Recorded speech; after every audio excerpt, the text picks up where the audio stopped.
忧郁症是毋是会造成剧烈的腹肚痛？台南市一名55岁患者，因为高超烦失眠，长期必须要靠着安眠药啊，甚至食到3级的管制药，才会用个困下去。一直到后来，常常出现腹肚胀胀，甚至剧烈的腹肚痛，才到大病院来检查。经过一系列的评估加检测，发现是高几率的忧郁症复发，合并安眠药的依赖。这是一个年纪大的长辈的一个状况，他最近应该就是压力比较大，然后并且合并一些身体抱怨比较多的一个状况。那只是说这个状况这个个案比较极端哦，它是以强烈的一个腹痛、持续的一个腹痛来做表现，而且一些检查并没有办法检查出他的一些肚子的一些实质上面的问题。然后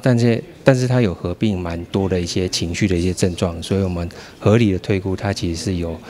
得到一个重度的忧郁症。后来经过药物的调整，虽然有减少安眠药的剂量，加解除3级管制药物，但为了避免药物调整以后造成焦虑症状复发，或者是其他的副作用，医师嘛建议患者透过经颅微电流的刺激治疗，搭配感化药物辅助，才渐渐改善焦虑的症状。这个个案，他可能因为自己的一个本身的压力比较大，他就习惯的使用那个药物来帮助减少他这个焦虑，然后减少他的一个失眠的情况。那久而久之，他就变成一个安眠药物的一个成瘾。